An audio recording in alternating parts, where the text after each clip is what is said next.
our first example on limiting reactants. And I'll maybe let you pause the video here and read out the problem that we're going to solve. This involves some acetylene reacting with water. Oh wait, sorry, not acetylene reacting with water. We are actually taking calcium carbide, reacting it with water to make acetylene and calcium hydroxide. It's a bit of a fun reaction. Sometimes, you can, I think it's illegal to do this in schools now. You can't really have any calcium carbide in schools, but this is actually can be kind of a fun. You can blow up pumpkins using this. But nevertheless, that's for another time. Anyway, calcium carbide with water making acetylene and calcium hydroxide. And the question is, if I have 100 grams of calcium carbide and I mix it with 100 grams of water, what mass of acetylene is produced? What mass of acetylene is produced? So what we need to do here is figure out how many grams of acetylene we're making with the amount of calcium carbide and water that we have. So hopefully you've had a chance to watch the introduction to limiting reactants involving breakfast. What we're really doing here is we're doing a similar thing.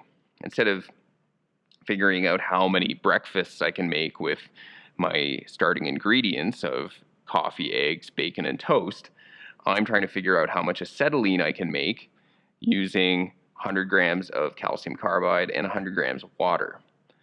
In the process of trying to predict how much acetylene I can make, I need to determine the limiting reactant, because the limiting reactant is going to limit how much product I can make.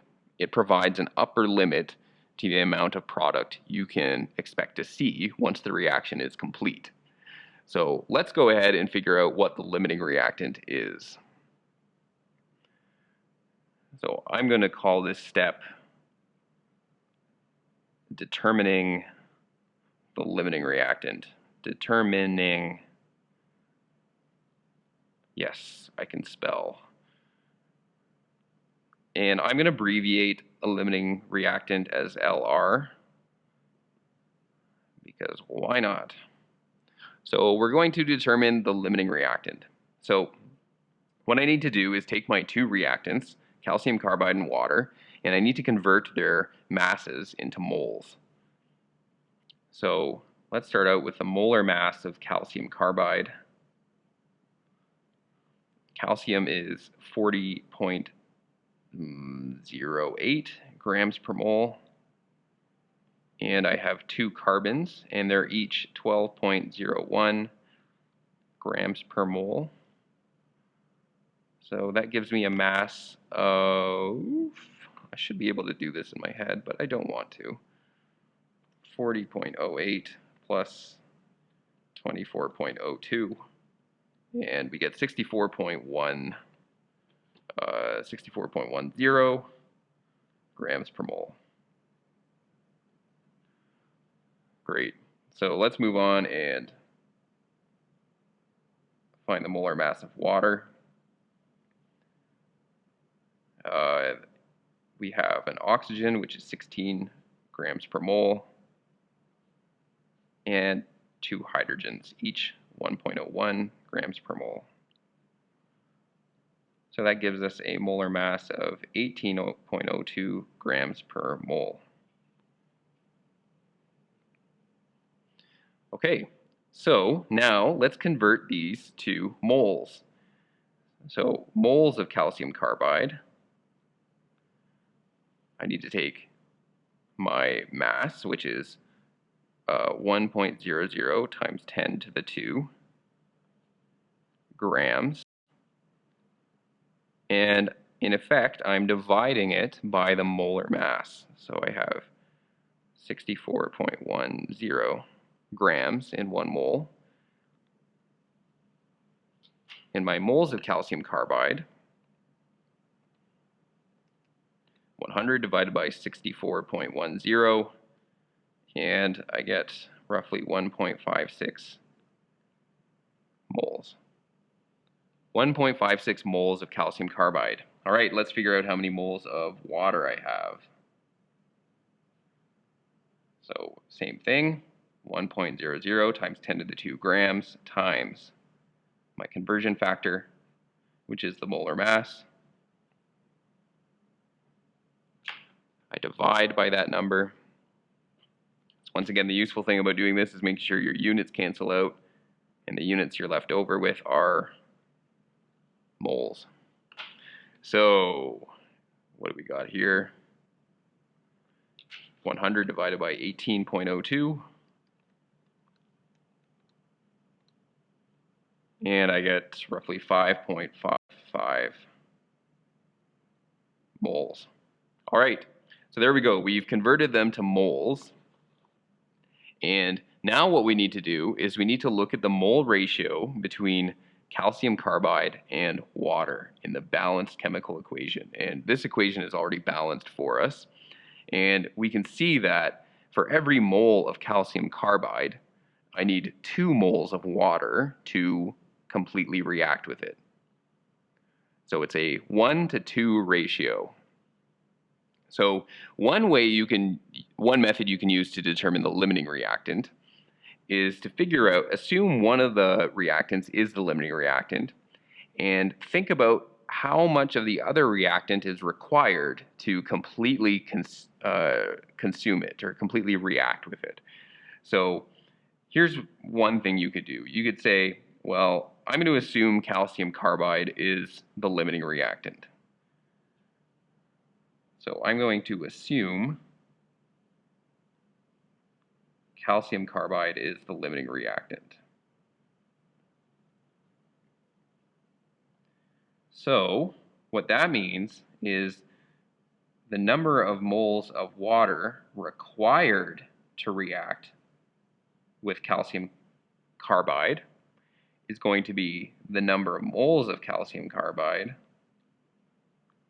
times the mole ratio. And this says 2 to 1. I need 2 moles of H2O per 1 mole of calcium carbide. So how much water is required? Well, I'm going to take 1.56 moles times 2 over 1. And this should give you, I think, 3.02. Am I right? Nope, I'm not right about that. 3.12, am I right? Yeah. 3.12. Oh, what did I do? Let's change that to that. There, 3.12 moles. Okay, so let's revisit this. This says that I need 3.12 moles of water to completely react with the 1.56 moles of calcium carbide. All right, now I have 5.55 moles of water. So that means that I've actually got more water than I need to completely react with the calcium carbide. I only need 3.12 moles of water to react with calcium carbide. But actually in this reaction, I've actually measured out 5.55 moles. So that means water is in excess. I have more than enough water. I should have actually some water remaining when this reaction is complete. So what I can actually say here is, let's just write it out down here. H2O is the excess, and I'll abbreviate excess. It's often abbreviated as just XS. H2O is an excess. Therefore, calcium carbide is indeed the limiting reactant. I don't need to assume this anymore. It is the limiting reactant. And you could actually determine that the calcium carbide is the limiting reactant another way. You could have said, you know, Okay, let's assume water is the limiting reactant, and you could figure out how much calcium carbide you would need to completely react with the water. And hopefully you'd see that you would need half this amount of calcium carbide to completely consume all this water. But so that would roughly be, what is that? Like 2.8, roughly 2.7, 2.8 moles of calcium carbide you need, but we don't have enough. We don't have 2.78 moles of calcium carbide. We really only have 1.56. So when the ratios are nice like that, like 1 to 2 or 1 to some other number, it's kind of easier to look at the numbers and say, okay, I'm not going to have enough of one of those things. So I'm going to show you another method in another video that you can use to find the limiting reactant, but this is just one of them. So calcium carbide is the limiting reactant. Okay, now that we know it is the limiting reactant, we can now predict how much acetylene I'm going to make. So how do I do that? Well, I'm going to use the mole ratio again. Now that I know calcium carbide is the limiting reactant, I can use however much calcium carbide I have, 1.56 moles, in a mole ratio with acetylene to predict how much acetylene I'm going to make. So I'll just separate it down. Maybe I'll just write it over here. So where do we go from there? The amount of acetylene I produce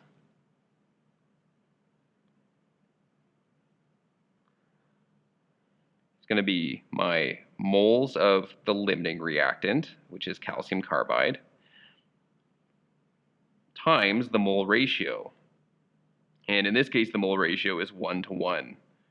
I make 1 mole of acetylene for every 1 mole of calcium carbide. So that means I'm going to make 1.56 moles of acetylene. To determine a mass of acetylene, I take my moles of acetylene and multiply by its molar mass. So this is the molar mass of acetylene. So this would be 2 carbons, so that's 24.02, plus the hydrogens each are 1.01, so I think I would get 26.04 grams per 1 mole of acetylene. So let's go back, and I'm going to use this number again, but I'm going to take the unrounded version of it. So that I got from doing this calculation. So 100 divided by 64.10. Okay, and we know that this number is the number of moles of acetylene because it's a 1-to-1 ratio. I can then multiply by 26.04 grams per mole, and I get 40.6, should have 3 significant digits, grams. And there we go. I would make 40.6 grams of acetylene. Great. So this is a very, this is what we do to predict how much we should theoretically make of a product. We have to determine the limiting reactant, and then we use the limiting reactant in a mole ratio. The number of moles of limiting reactant is used in a mole ratio with a particular product we're keen on investigating. And we use that to predict the theoretical yield, or theoretically how much we should make of that particular product. It's a very common pattern. All right, so watch the video over again. If this is unclear, maybe pause it at times to make sure each step makes sense. And yeah, we'll do another video here on limiting reactants shortly. All right, see you in the next video.